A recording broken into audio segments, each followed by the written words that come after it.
Hello everyone. मैं रेना आप सबका आपके अपने YouTube channel one among you all पे स्वागत करती हूँ।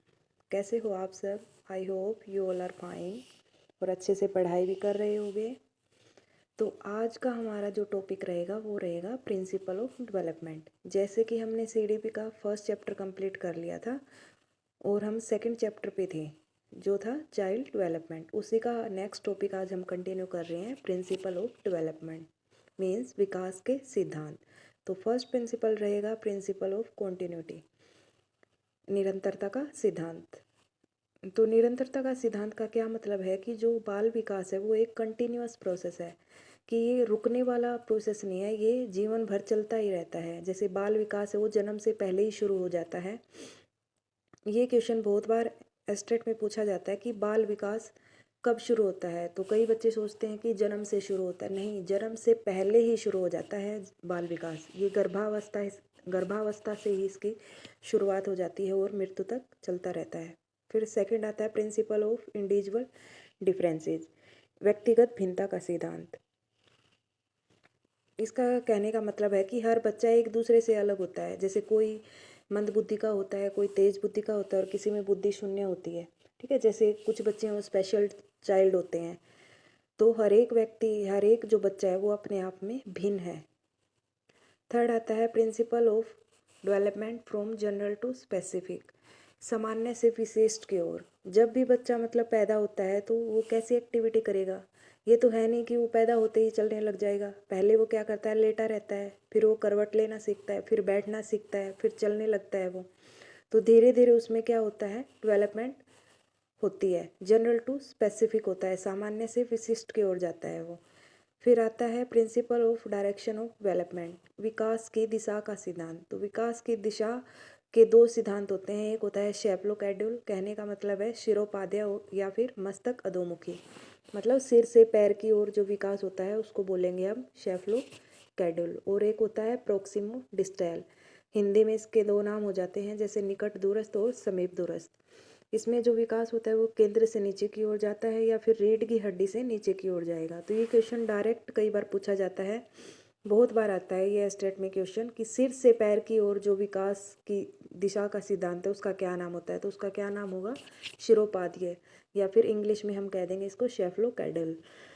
और केंद्र से नीचे की ओर होगा वो होगा प्रोक्सिमो डिस्टल। फिर आता है प्रिंसिपल ऑफ इंटीग्रेशन, एकाग्रता या फिर एकीकरण का सिद्धांत।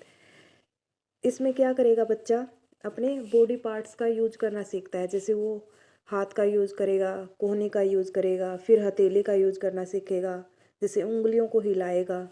ठीक है, तो अपने हर एक बॉडी पार्ट का इस्तेमाल करना सीख जाता है यहाँ पे बच्चा।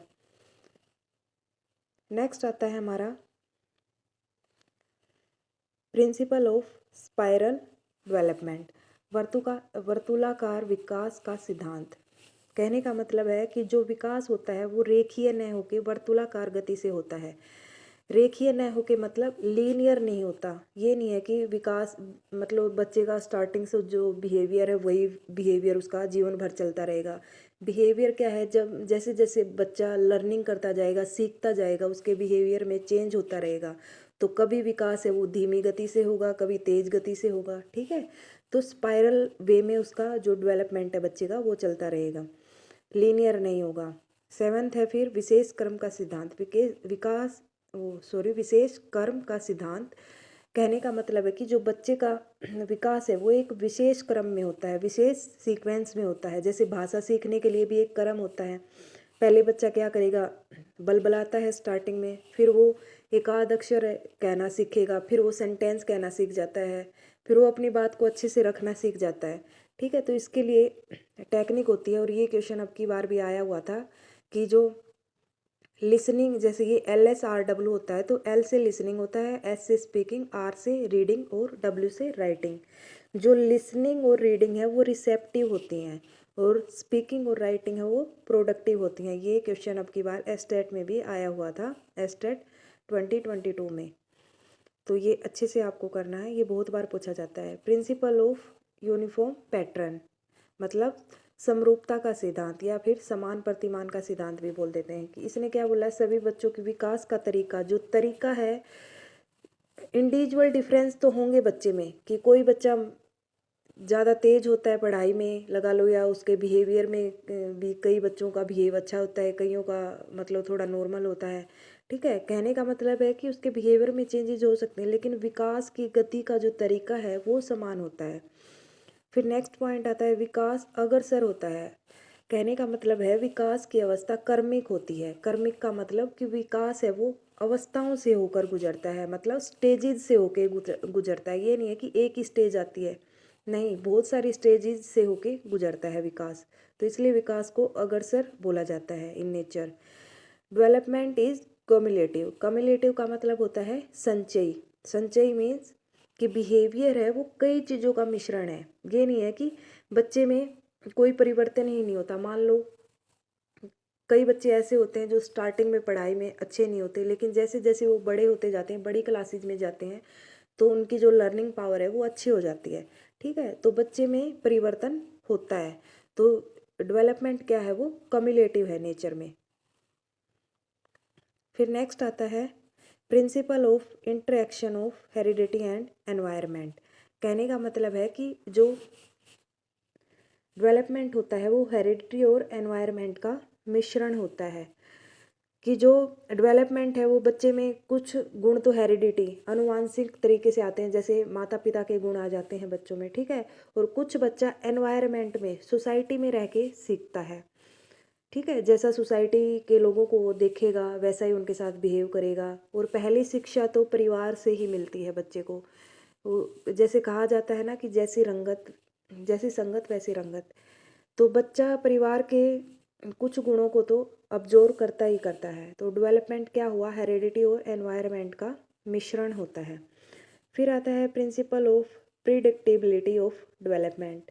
मतलब विकास की भविष्यवाणी कर सकते हैं। भविष्यवाणी का मतलब है यहाँ पे जैसे कई बच्चे स्टार्टिंग से अगर अच्छा बिहेव होता है उनका, अगर वो पढ़ाई में भी अच्छे हैं, तो ये बोल दिया जाता है ना कि हाँ ये बच्चा तो कुछ ना कुछ कर लेगा आगे जाके। और जो बच्चे थोड़े नालायक से होते हैं, पढ़ाई में अच्छे नहीं होते, बैक बेंचर होते हैं जिनको हम बोल देते हैं, तो उनको बोल देते हैं कि नहीं ये कुछ नहीं कर पाएगा। लेकिन ये ऐसा नहीं है कि जो बैक बेंचर वो कुछ नहीं कर सकते, वो भी बहुत अच्छा रिजल्ट लेके आते हैं बाद में। ठीक है, लेकिन ये एक तरीके से कह सकते हैं कि ऐसे भविष्यवाणी कर सकते हैं हम विकास की। ठीक है, फिर है अकॉर्डिंग टू फ्रायड। फ्रायड एक साइकोलॉजिस्ट हुए हैं, उन्होंने बोला है कि प्रारंभिक विकास महत्वपूर्ण होता है परवर्ती से। तो ऐसे ऐसे वर्ड है जो एस्टेट वाले हैं वो दे देते हैं, जैसे परवर्ती बोला है यहाँ पे। परवर्ती का मतलब होता है बाद वाला। कि जो प्रारंभिक विकास है, कहने का मतलब है कि जो शुरू का विकास होता है वो बच्चे का बहुत ज़्यादा इम्पोर्टेंट होता है बजाय कि बाद वाले विकास के। फिर लास्ट आता है परिमार्जिता का सिद्धांत। परिमार्जिता का मतलब है कि बच्चे की जो विकास की दिशा है उसको हम बदल सकते हैं। जैसे मान लो कोई बच्चा थोड़ा शरारती टाइप का है, तो टीचर क्या करेगा, उसकी एक्टिविटीज़ को पहले ऑब्जर्व करेगा, उसकी समस्या को ढूंढेगा कि इस बच्चे में क्यों दिक्कत आ रही है, क्यों ये इसका मन पढ़ाई में नहीं लग रहा। और फिर वो कुछ ना कुछ टीचर एक्टिविटी या कुछ ना कुछ ऐसी टेक्निक लगा के उसको पढ़ाई के लिए मतलब उसको प्रोत्साहित करेगा ताकि वो पढ़ने लग जाए। और बच्चा कई बार सुधर भी जाता है। ठीक है, तो इसलिए कहा जाता है कि जो डेवलपमेंट है उसकी दिशा को बदला जा सकता है। तो ये तो था आज का हमारा टॉपिक, प्रिंसिपल ऑफ डेवलपमेंट।